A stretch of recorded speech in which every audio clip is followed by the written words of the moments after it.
On the road again, heading to Gold Coast this time for a bit of R&R before we head over to Fraser. A few bugs with the van this morning. Couldn't get the fridge to run off the 12-volt Anderson plug on the back of the car for whatever reason. So after a little bit of stuffing around, had to use the inverter. So been running on the 12-volt to 240 inverter Victron setup. Love that inverter, it's really cool. All the apps, I'm an app guy. One more car in our convoy as well. Check this thing out. I'll step out on the road, hopefully I don't get run over. This thing is probably one of the first 4-inch lifted Y62s that were ever done. And 37-inch tyres, supercharged. It's got a fair bit going on in this car, to be honest. 400 amp hours of lithium. Big inverter as well. You could run a small town on this thing. So yeah, as I was saying, we're heading to Gold Coast. This video I'm going to talk about two things. One, a little bit about fuel, which I usually don't like talking about. Everyone's been asking me about it on this trip, so I'll just cover that off. And also what mods I haven't got around to doing yet on my patrol. So here's another one. Gee, when we're filling up the town, there's people taking photos of us filling up with fuel, and just, yeah, the town, when they see this bunch of cars come through, I guess it does make a bit of a statement. Just think what it's going to be like when we hit Fraser. There's going to be like a dozen cars like this, and then Land Cruiser Mountain Park even more again. So yeah, we might snap some mechs, I think. But yeah, so when I get back to Adelaide and I start, I guess, sort of stage 2 of the build, all the things which I didn't get to do before this trip, I'm going to go through, and I'll let you know about a couple of things I'll probably do a little bit different or better next time. Anyway, I'm hungry. I'm getting some brekkie.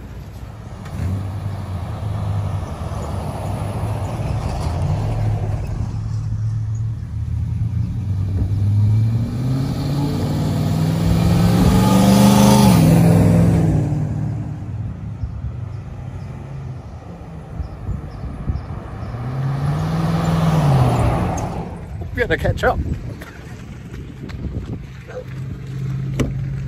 Alright, so thanks for all the comments in the below that you've done in the previous vlogs. It's really helpful. Helped me with a lot of stuff, like the cruise control thing.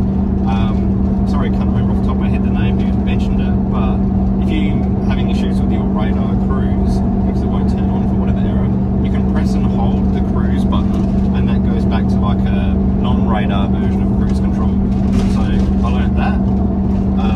The rattling in my car, apologies, that's my travel buddy, which did come out of my old car, and when you put a tray on top of the rack, you get that rattle, so we fixed that today. That rattle should be gone. What other things came out of the comments section? Oh, what was there? Fuel economy. So everyone's asking about fuel economy, and generally Y62 patrollers don't ask many questions about fuel economy because it's like an unspoken thing. If you've got a standard vehicle, these are fantastic on fuel. Even for towing, like, they're really good. Charlie is in Tough 62. He tows big vans all the time. Before he turned into Tough 62, it was just a stock Series 4. He was getting 18.5 litres per 100 towing. It was a 21 foot van. We thought the thing was some sort of hybrid.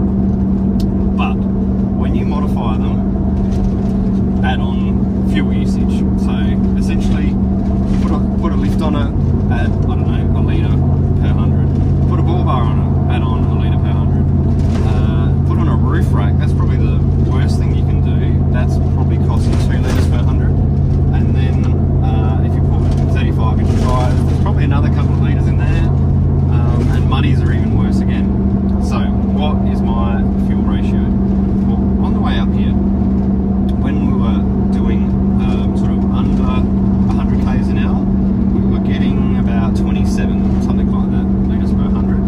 And then we got a bit impatient, so we started pushing at 105. Even at the end of yesterday, we were just sitting on 110, and that's GPS speed. And yeah, it was punching up into like 30, 31.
dash tune that was tuned for only 98 octane. I wonder what that would do towing a 3-ton van if I could only get 95 or 91. So I'm, yeah, thinking about it, I'll probably go back and see the Unichip guys when I get back. Other things like travelling up here the last few days, the UHF radio, I just didn't get time to install one. I had my heart set on the GME 370 XRS. It's got some really cool features, but just used my handheld the whole way up here, and we're in a convoy, well, in that leg we're in a convoy of 3, and I had to be the middle car because otherwise I'd lose the person if they were too far in front or the other way around. So I went hunting yesterday in Goondiwindi for a UHF radio that I could install. Just for the life of me, couldn't find one until we gave up and we're driving back to camp, and we saw it was like a, I don't know, fishing shop. Fishing shop that was open, and it just gone in to help a customer out. Turns out we bobbed in there. It did have one GME radio left. It was like their base model. So even usually I'd want to have one where everything's in the handpiece. This one wasn't. But I grabbed it anyway, just so I could be in the convoy. I'll show you the install. Install is a little bit done is better than perfect in this scenario. But I'm going to show you more so what I did with the antenna, because I've mounted it on the top of the roof rack, and everyone else in our convoy has got it on their bull bars. I'm without a doubt getting much more distance by having the antenna on the roof, and it's just a real cheap one too, and the other guys are running like the best of the best. So pretty happy with the UHF antenna being on the roof, but I reckon when I get back, change it to something else where I can have all the buttons on the handheld.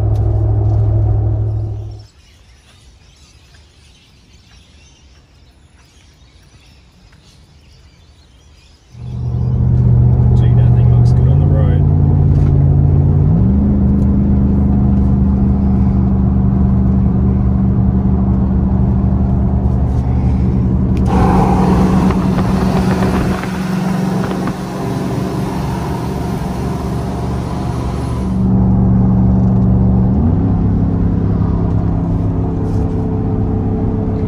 I just like watching this thing.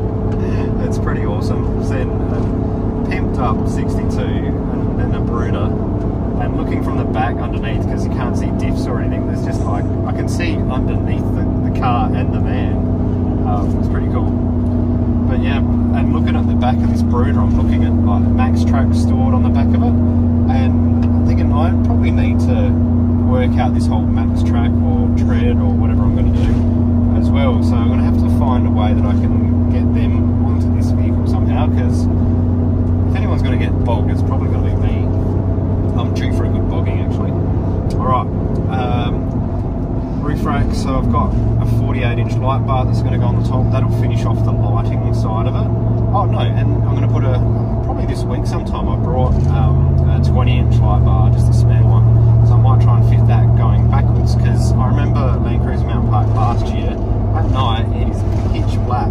So if I have to do any setting up or that sort of thing, I want to have some options there. Just had another Y62 go past us as well. They must have been spun out and seeing, it was a nice Y62 as well, black one, vinyl wrapped chrome, and gave us a nice wave as they came past. They must have been spun out seeing all of us driving down the road.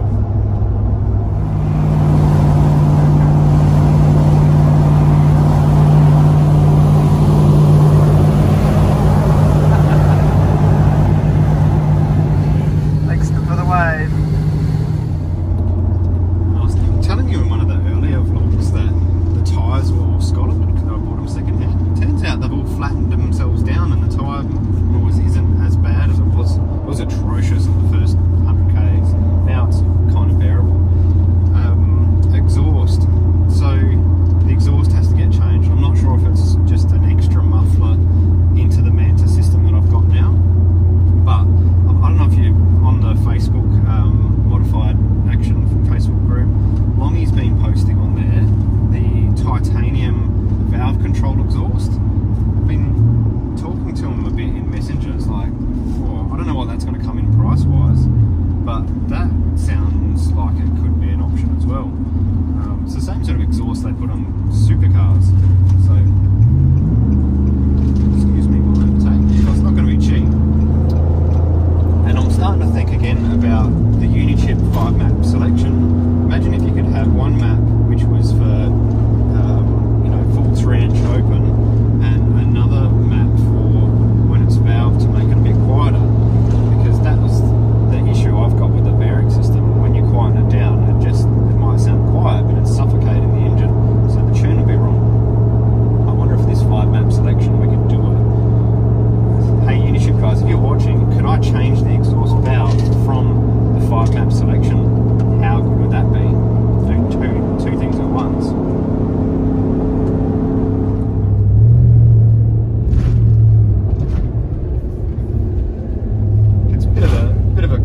Australians, this is like a bit freaky.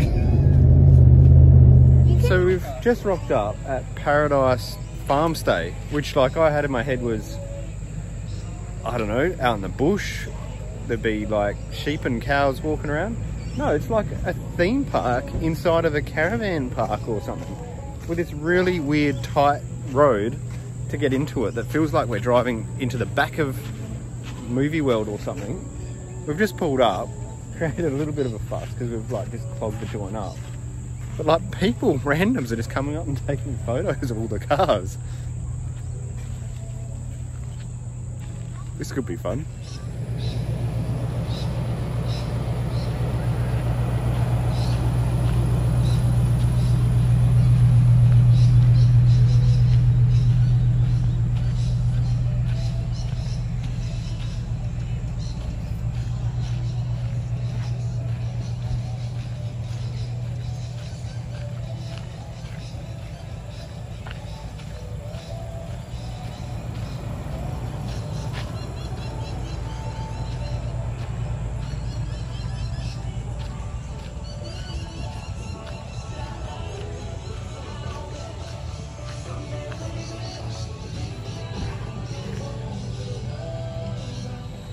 Can't help myself having a bit of a perv on this Brooder.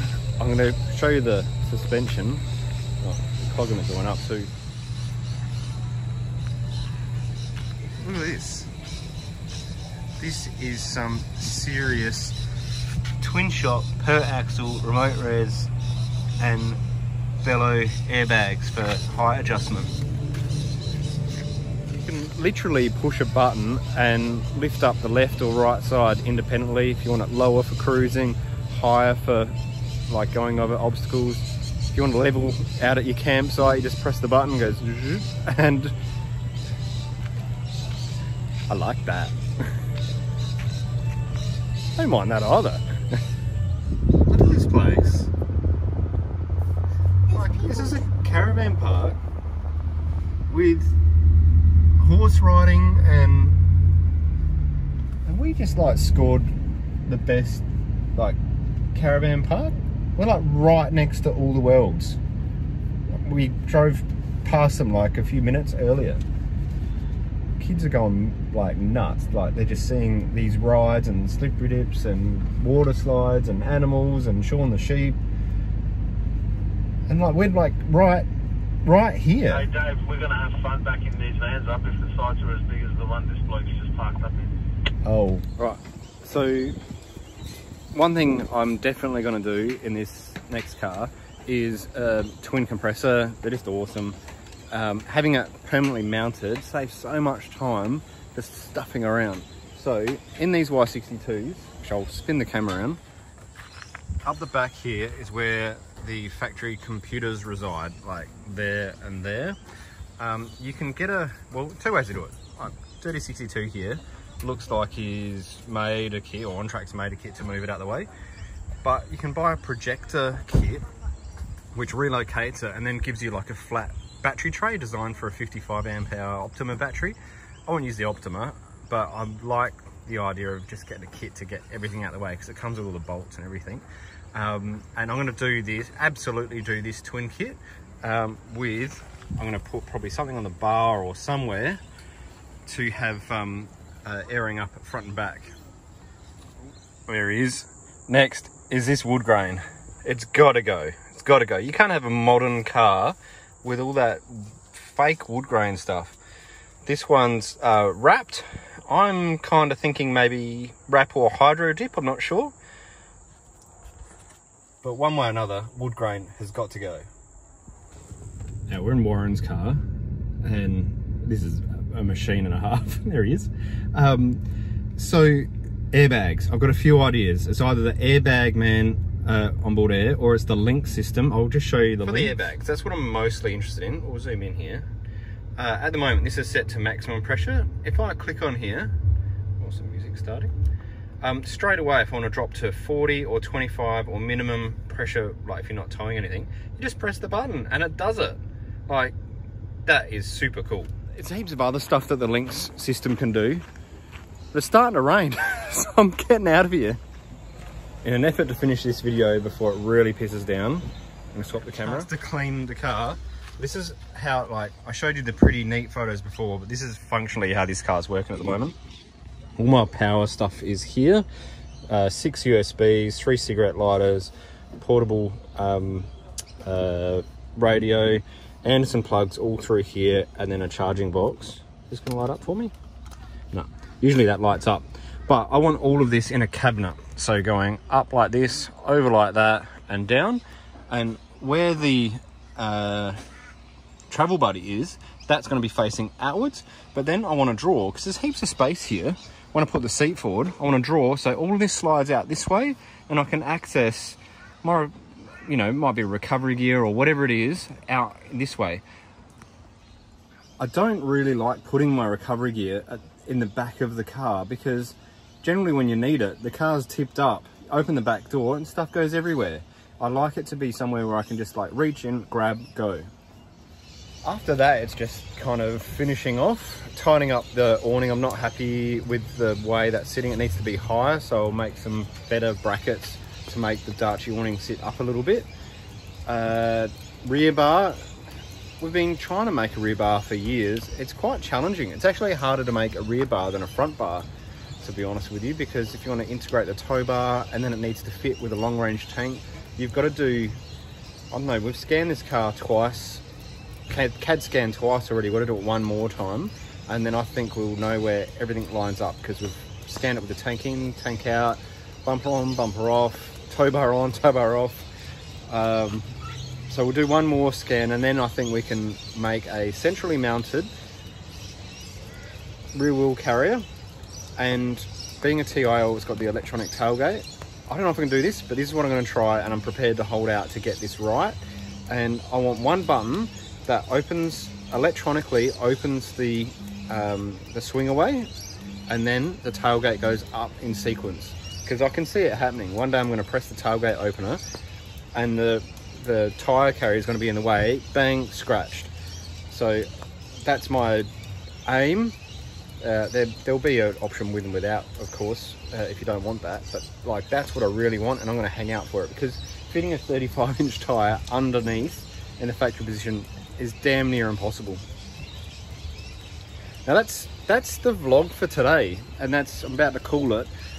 The next 3 or 4 days we're doing all the welds at on the Gold Coast, and it's probably not going to be very Y62 related, so you don't have to watch it. I'm going to film it anyway, and it's almost going to be like a personal vlog for me and my family to watch. But if you guys want to watch along too, that's cool. We've got a heap of other 62 guys coming along with us.